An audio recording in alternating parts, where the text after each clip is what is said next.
When you plunk a $100 million wind farm down on 98,000 acres of varying terrain, you kind of want to know a few things. You want to know that you're optimizing the location of your multi-million-dollar turbines. You want to know that the turbines you source can handle the gustiest gust of wind they will ever encounter without shattering dramatically in a viral video. And you want to test potential use cases and changes in software, which is cheap and changeable, rather than in hardware, which is expensive and hard to edit. Which is why Siemens Gamesa, the global renewable energy company, is working with NVIDIA to generate AI-powered digital twins of its turbines. In this TechFirst, I chat with Dion Harris, who's a lead product manager of accelerated computing at NVIDIA, and Greg Oxley from Siemens Gamesa about digital twins, wind farms, and speeding up a transition to a renewable energy future via AI. You're creating digital twins of wind farms. Why is that? When we look at operational wind farms, there's obviously a lot of physics at play there. So we have wind farms that we've sold and have been put in various positions, and now we have to service them. And what we want to do in moving into the digital twin space is to be able to have an accurate digital model of the entire wind farm where we can play out scenarios. So this could be realizations where we have, incoming weather events, and we want to see how to optimally operate that wind farm as we move through these type of events. We could be testing new control strategies or something that, we want to look moving to the future, and we want to see how the wind farm will perform under those new, control paradigms. So for us, it's all about, first of all, having, these accurate models that we can in real time run, realizations of what could be occurring at the wind farm, and having the type of platform where we can immerse ourselves into that data. Because it's fair enough to say that you have this digital model or this digital model, but when it all comes together, and how do you immerse yourself and do decision making based on the results of what's coming out of that digital twin, that's an important aspect, and it's a big data problem. It's a high technology problem to be able to wrap your head around those results. So it's for us equally important to having the models, and the individual models that make up the digital twin is to be able to immerse ourselves into those models and those results and have actionable information that we can, proceed with. Greg, is it also about where you might want to place the individual windmills in a wind farm where they get optimal access to wind? Right. So when we think of digital twins, we can think of the initialization of that digital twin as the siting activities that we do in placing those wind farms. And a lot of those models that we start with our initial guess with, and then we release them into an operational type digital twin model, they need to be corrected and informed as data is coming in, and we can tune those models for those like site specific scenarios that we're seeing, and take that information during the digital twin operation and the plant operation, and take the learnings there and the tuning we're doing and feeding it back to the model development that we have a priori to the wind farm going into the operation, so in the design phase. So it's all a connected loop and everything comes together. We got to get that data engineering and all that information coming back and forth. Dion, let's bring you in here. Is this something that you're doing with other customers as well? Are you trying to create digital twins of different types of technologies, installs, machinery to Sure. understand how it works? Absolutely. And so what's been really interesting is to see all the different use cases, right? So everything from medical use cases like creating a digital twin of a blood vessel, literally understanding if you flow and if you model different blood flows, how will that result in helping avoid hemorrhaging, or how will that avoid potential ruptures of blood vessels, for example. Also, obviously, in addition to wind farms, there's also modeling the globe itself. We've had a lot of interesting insights that we've been able to glean from leveraging similar approaches to building digital twins of the climate to understand how different scenarios will play out. And so, the whole notion of digital twins as it relates to scientific and industrial use cases is truly exploding. It's really interesting to see how it's being applied. Super interesting. Greg, talk about the speed here of modeling. You've got some massive speed up with using the new technology and the AI that you're working on. What's the speed up? Well, for instance, I can say one use case where we've worked with NVIDIA to develop GPU accelerated wake modeling. So in this case, when you have a parcel of land and you need to place wind turbines around that land, there's a lot of things that you have to take into consideration. So you can think of the simplest case, you just have flat terrain with no barriers, and this becomes a very simple case. You're just worried about the wakes of the wind turbine, i.e. how is the wake from each turbine is going to interact with each other. But on top of that, we also have a lot of other things to take care of, and particularly on the onshore space where you've seen wind turbines placed along turbine cliffs. You've seen, wind turbines placed in and around forests. And so what we have to do is, first of all, we have to model the flow all around the wind park, and we do this at the beginning. And then on top of that, we overlay the layouts and their wake interactions on top of that, prediction. Now, in the optimization loop, we don't necessarily run that flow model again. We have this background flow model of how the wind is going to behave as it's going around mountains and in valleys, and how that's going to, be distributed across the park. And now when it comes to doing the layout optimization, we have to change the turbine positions. And every time we move a turbine, we have to recalculate the wake model, right? And now you can imagine our solution space is huge. We have, 20 kilometer by 20 kilometer parks, let's say, for, in the biggest cases. And so we're talking about thousands and thousands of iterations. So in our traditional CPU-driven wake modeling, we get into a limit where we just have a bottleneck where we can't explore the solution spaces as effectively as we want to. Now with the GPU accelerated wake model, where we're seeing anywhere from 10 to 500 times speed ups. I'm not sure if I have those numbers exactly correct, but they're massive speed ups. What this does is allow us to explore larger spaces of design, many more potential layouts that we can look at, and ultimately come to the most optimal solution according to our predictions. It's super interesting actually because I live in a mountainous area. I actually live on a mountain and I love going for walks and hikes and stuff like that. And I've always marveled in my particular area where it seems like the wind is in my face every step of my walk. It's like it's swirling around, it's coming back, and I'm like, how is this possible? Does that sound insane to you, or does that sound like you've heard that before? That sounds like mountain wind to me. Certainly. And it's something that we deal with quite a lot. If you were to take, let's say an ISO surface across that farm of how the wind direction is changing and how the wind is accelerating or recirculating, we get these recirculation bubbles as, wind goes over a mountain and you get these very turbulent flow structures going behind it. It can be so variable. And like you said, walking around mountainous terrain, going one way, the wind can be, to your face and it's at your back. You turn around, it's in your face again, right? So it's a complex problem. And we know from modeling wind, from modeling weather, that, you just have to look at your forecasts. How often are your forecasts accurate?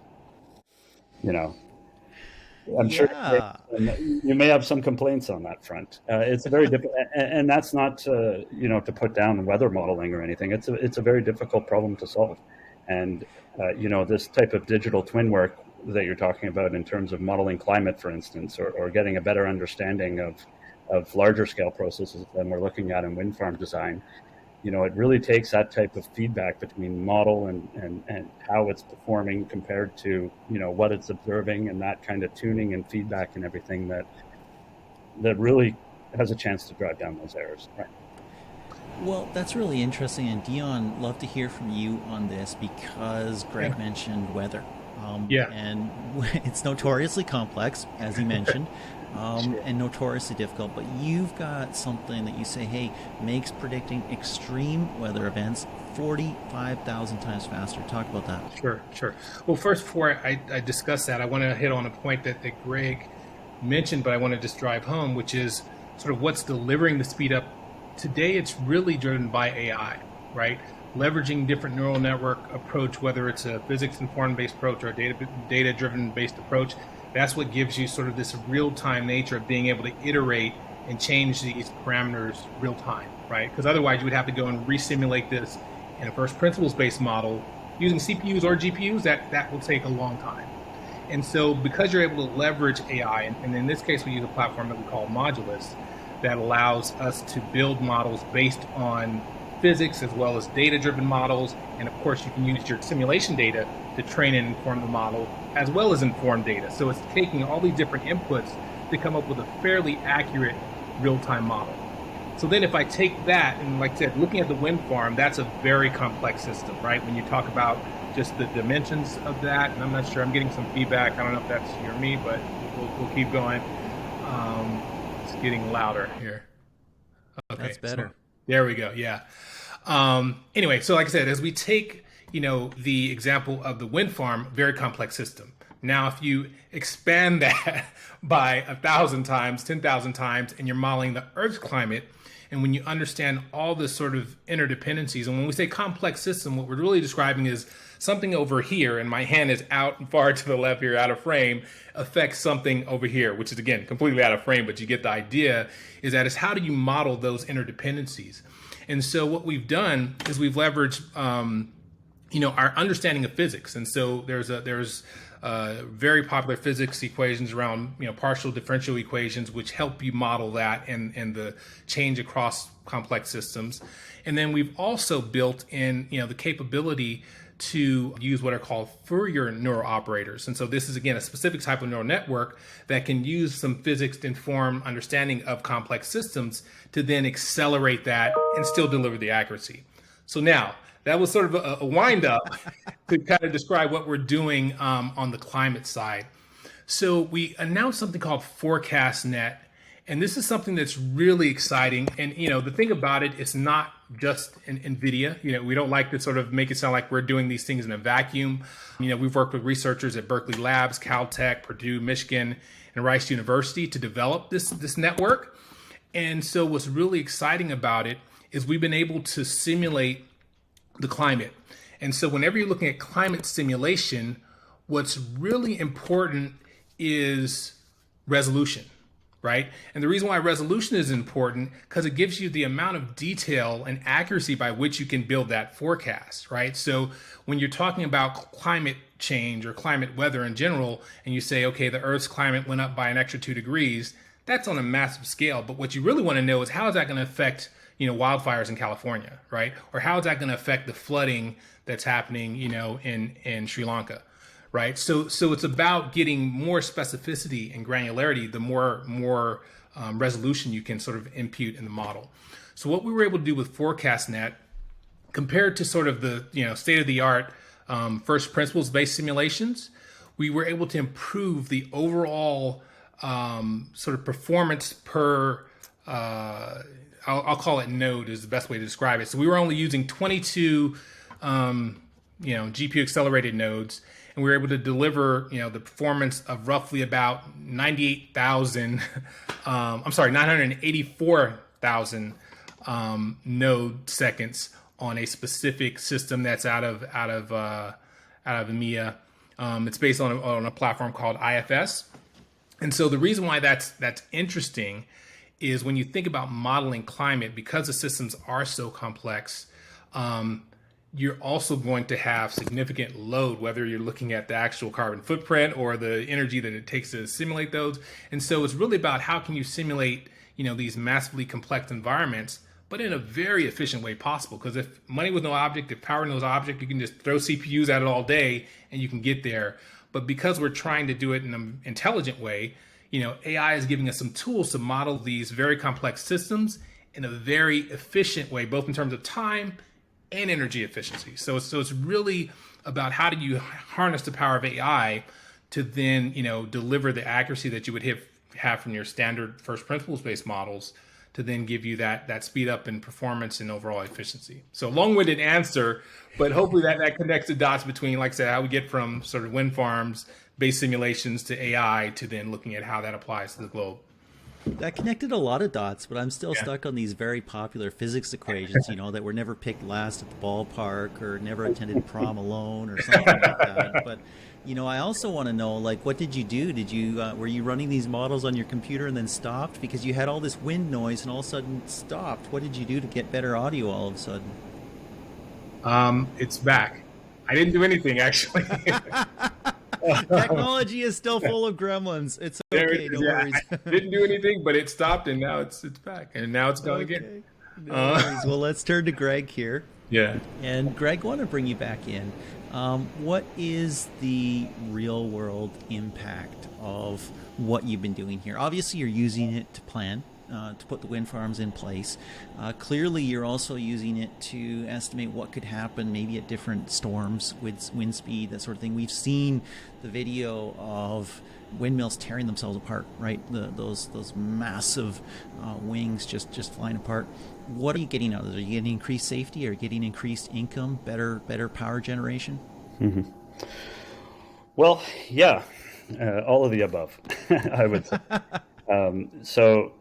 I like what Dion mentioned there, in that the climate scales are of course very important, but all the scales are so intrinsically linked. So we have climate scales, we have mesoscales, which is like the mesoscale weather modeling type side of things, and then we have the micro scale, which is a wind farm scale. We call it micro scale in wind energy, but it's really quite large compared to what you might consider a micro scale in your normal life.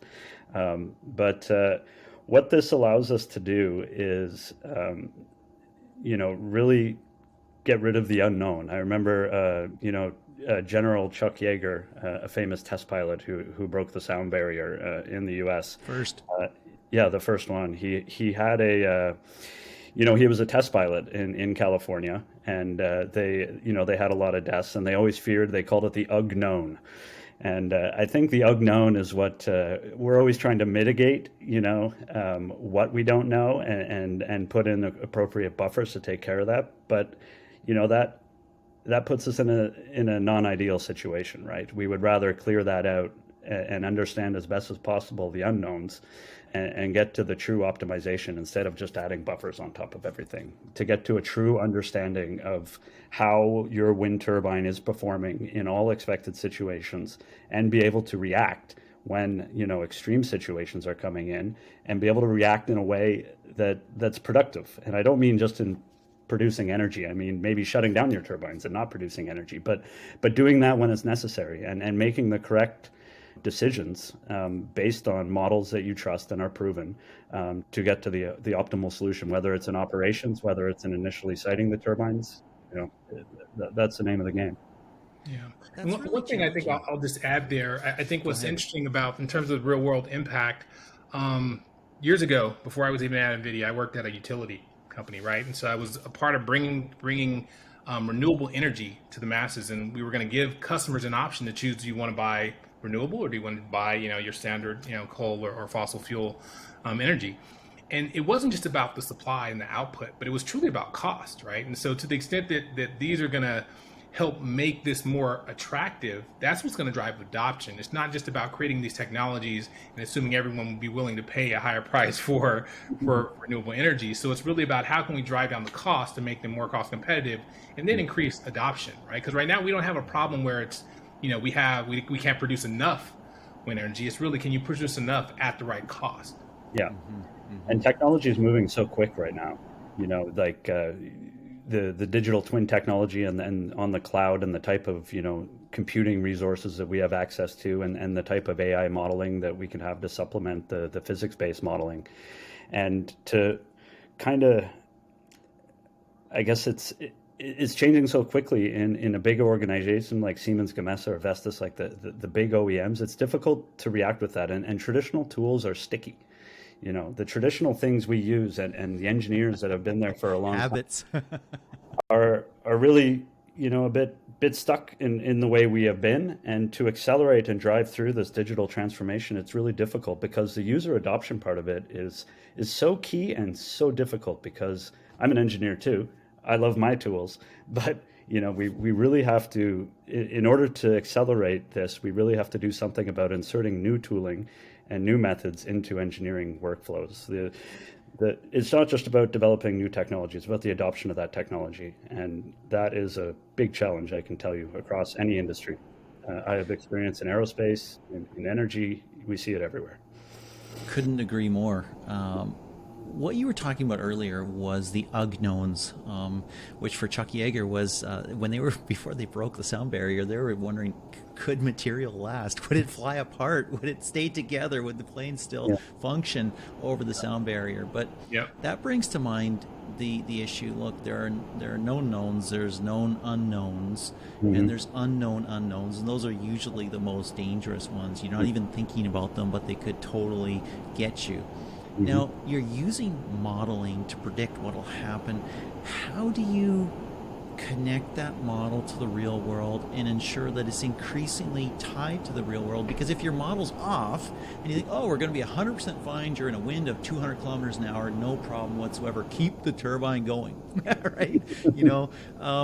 Then you've got a problem. So how do you continue making sure that that model conforms to reality? Right.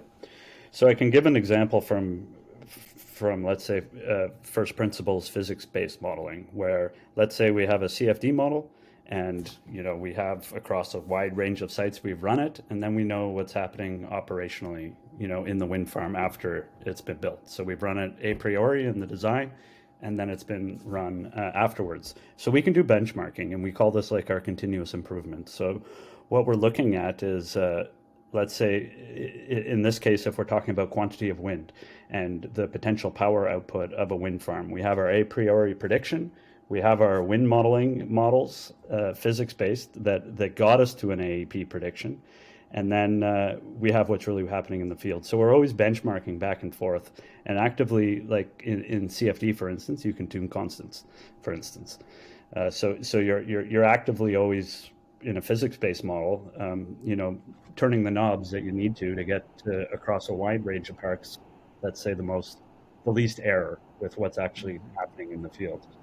Now, the same thing with, machine learning models. You're constantly training, they're constantly improving. So you need this feedback from actual performance in the field, the reality of what's happening, feeding back to your original predictions and tuning back and forth all the time. Yep. So somebody's got to be the guinea pig, and somebody's got to actually see, does it actually work in the real world? And eventually, sometimes those break, but eventually you get enough data that you're pretty confident you're coming 99.99, and you add nines as you add more data, percent of situations and realities. Dion, let's turn back to you, and maybe we'll end here. This is pretty exciting stuff, creating digital twins, using AI, modeling the world to understand what's going to happen with your technology when it's in place out there, when you've actually spent $500 million placing it in the ground or in the North Sea or wherever you've put your turbines. Where's it going next? You talked about 45,000 times faster at predicting extreme weather events. You've talked about 10,000 times faster at modeling certain things. What's the next step? So I think, like I said, because it's being applied in a bunch of different domains and disciplines, I think it's going to take a different trajectory depending on the use case. I'll just use climate since we've been sort of touching on that throughout. I think to your first question around validation, it's always interesting with climate because you have hundreds of years of actual data, of recorded actual weather data, climate data, so you can literally do a post hoc prediction. So you say, take the observed data points 200 years ago, run it through your model, and see how it predicts 50 years out, 20 years out, 70 years out, et cetera. So you can literally start to see and validate your models against historical data, which is a lot of what they do in the climate space because you have this sort of rich history of data. And so that's on the simulation side. Then the AI side, of course, we're validating versus simulation and observed. So I think and that's really key when you talk about climate, because when we're describing some of these outputs, right, we're saying, okay, what is the climate going to look like 50 years from now? And that has very real implications, right? If you're trying to determine how much carbon should we, limit into our environment, what sorts of, of policies should we put in place in order to avoid some particular outcome, you have to be very confident in that outcome to spend millions and billions of dollars today in order to drive real behavior. So I would say that's really the next step, is like as we start to improve some of the accuracy of some of the models and the resolution, as I described before, of some of the models, I think that'll start to get us to a very sort of defensible position about taking action and doing mitigative steps to address any sort of climate change issues that we're facing. So I think what's next is, like I said, there's still room to grow on these models. Like, they're a lot faster, but they can get better. And so I think the iterative process that Greg was describing earlier, we'll continue doing that. And as they become, fairly well understood and adopted, because I mean, no matter how good it is, unless it's used and embraced by the scientific community, you're not going to get any real traction. So as that happens, we think we can really start to drive real policy, real decision making, real mitigation strategies and adaptation strategies that can hopefully, overcome some of the issues that we think we may be facing. Well, I hope that's certainly the case, because we certainly had a lot of people that are saying, like, my gut trumps your data, right? Yes. Or my convenience trumps your freedom to breathe in 20 years or something like that. But hey, we'll see how those things go. Greg, I want to thank you. Dion, I want to thank you. This has been super interesting. Thank you for your time. Absolutely.